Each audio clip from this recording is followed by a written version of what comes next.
Disney's Sleeping Beauty came out in 1959 during Disney's classic cartoon era. Disney started to write the story in 1951, right after Cinderella became a hit. Even in the early drafts, Sleeping Beauty looked a lot like Snow White and Cinderella. And besides its great origins, the cartoon itself is not remembered as the cult Disney classics. Aurora isn't as popular as other Disney princesses, and the movie, well, some people just find it kinda boring. I personally like the movie, and I really like Aurora as a princess, and I would like her even more if she would appear on the screen for more than 16 seconds of the whole movie. The story of the Sleeping Beauty is quite straightforward. Aurora was cursed by Maleficent, but three good fairies modified the curse so that she could only wake up with a kiss from her true love. Prince Philip fell in love with Aurora, he fought Maleficent, defeated her, and then gave Aurora a true love kiss.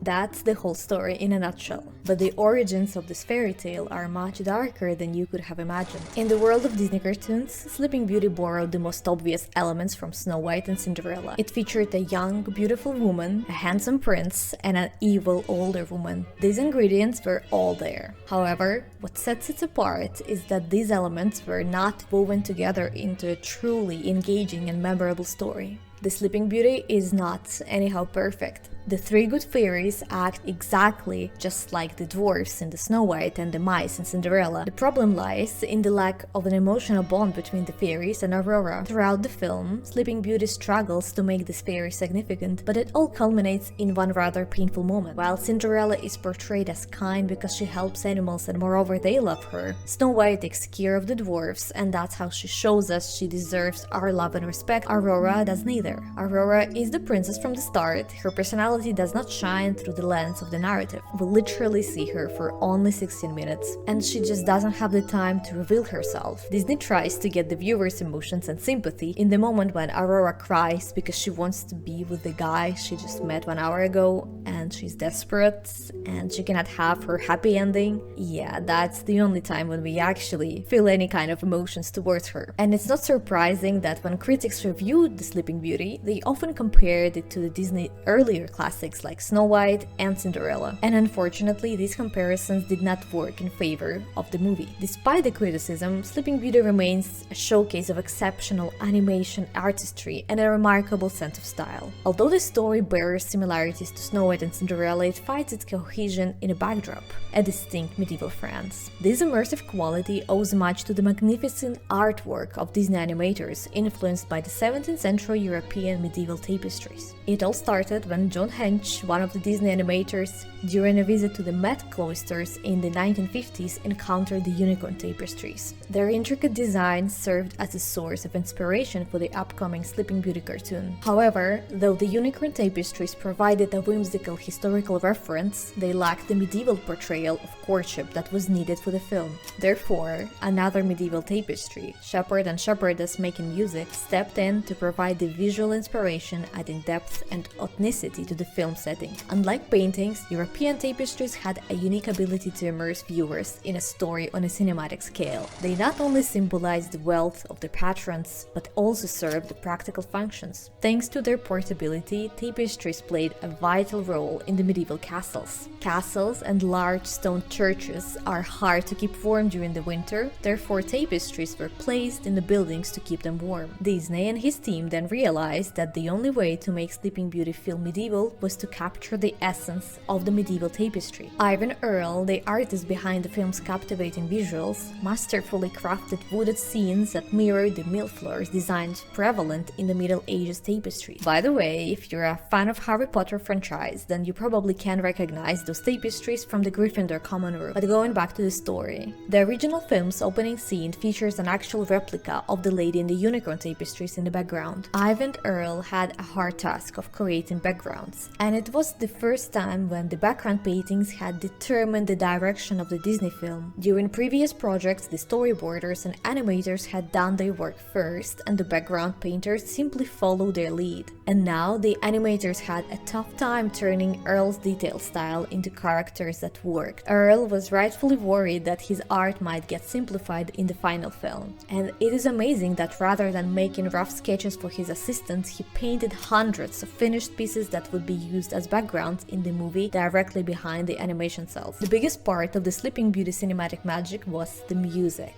When Disney crafted the script for the cartoon, they used Charles Perrault fairy tale as the foundation and later incorporated Peter Tchaikovsky's famous ballet. The music in the cartoon was directly taken from the ballet called The Sleeping Beauty. This approach is one of the reasons why Disney's cartoon revolutionized art. Disney himself believed in the synthesis of art where visuals were seamlessly combined with the audio experience, creating a magical blend for the different perceptions and senses. As early as 1940, Disney created the full-length feature Fantasia, where he aimed to achieve a harmonious fusion of music by composers like Bach, Beethoven, Tchaikovsky, Schubert, and visual art. When we discuss the plot of The Sleeping Beauty and its origins, we need to mention one important name of Giambattista Basile. In 1634, in Neapel, Italian writer Giambattista Basile published a book of stories called Tale of Tales. This was the first book to collect a bunch of folk tales from different places. The title Tale of Tales is a reference to a part of the Bible called the Song of Songs.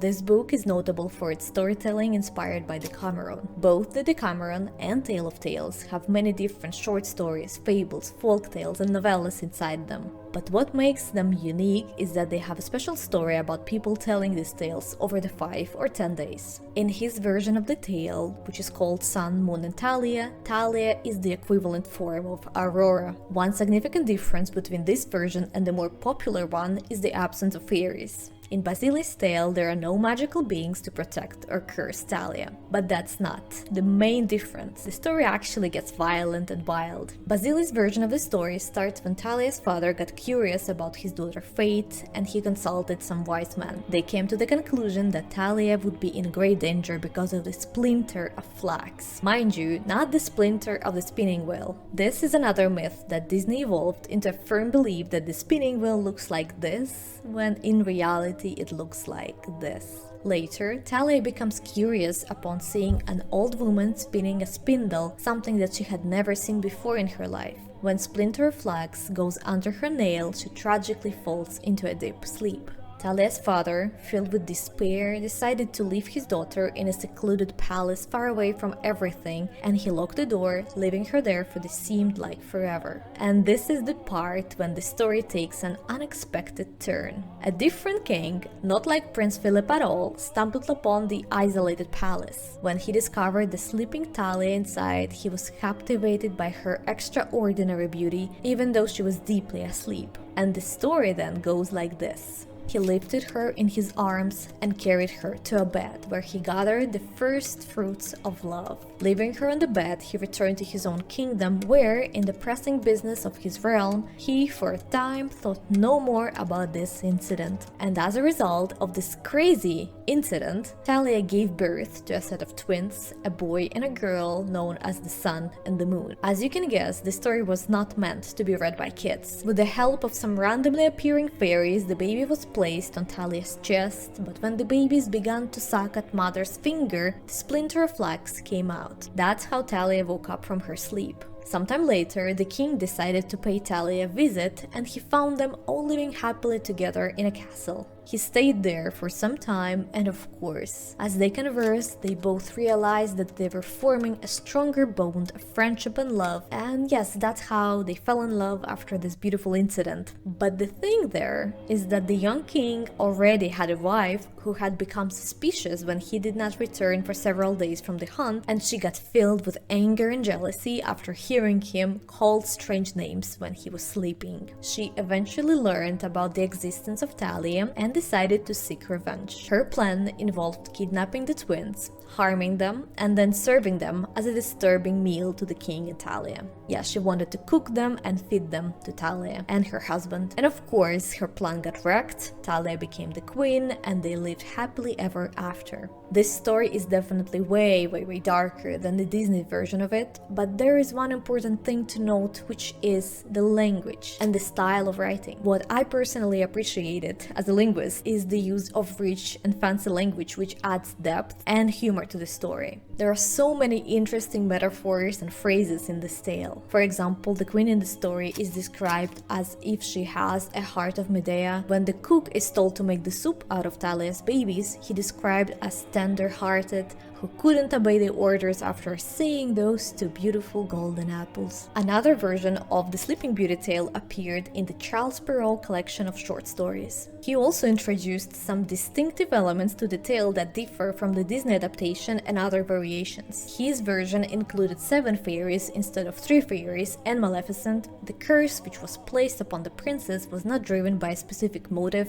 unlike Maleficent's revenge in the Disney version. Also, Perrault introduced a subplot where the prince's mother opposes his marriage to the princess, adding a layer of conflict to the story. The prince and the princess also have 2 children, a daughter named Morning and a son named Day. Also, Perrault makes a really weird remark about the names of the babies and their personalities. When he talks about the baby names, it says that the eldest, who was a daughter, was named Morning, and the youngest, who was a son, was called Day, because he was a great deal handsomer and more beautiful than his sister. And although this remark is quite questionable, he added a whole bunch of moral elements to the stories. And in the case of Sleeping Beauty, the moral was that you need to wait. In the end of the tale, you can find a big poem, which is a message and a moral of the story. And this poem advises young women to exercise patience and restraint in their pursuit of love, drawing a parallel with Sleeping Beauty, who waited for 100 years but ultimately found what she truly needed. The moral here emphasizes the idea that it's wise to wait for the right person and not rush into things. Perrault also emphasized some specific behavior patterns and ideals to its primarily young female audience, and the qualities there include: first, the beauty. The princess is described as extraordinarily beautiful, reflecting the importance placed on physical appearance in the aristocratic society of that time. Also, the princess had angel-like temper, and her temperament is characterized as angelic, emphasizing the notion of woman being gentle. And of course, grace. The princess is the embodiment of the grace and elegance. Besides these versions that I just talked about, there are plenty of other remakes of the story, but one notable fairy tale is worth mentioning. One of my personal favorites is called The Light Princess, which is a fairy tale written by Scottish author George MacDonald, and it was first published in 1864. This story is rather satirical, where the author wanted to change the narrative of the original Sleeping Beauty and add some depth in order to influence the younger audience in a positive way. The tale goes like this. Young princess was cursed at birth by a wicked witch, and the curse makes the princess entirely weightless, causing her to float in the air unless dragged down. The princess is rather carefree, really joyful, but the lack of gravity also makes her insensitive to the suffering of others, and she finds it difficult to connect emotionally with anyone. She lacks gravity, not only physically, but also emotionally. And if you're wondering about how to find the emotional and physical ground, then I highly recommend you to read this tale. But even the original Sleeping Beauty is filled with symbols and metaphors. For example, the spindle of a spinning wheel is often associated with the idea of fate or destiny.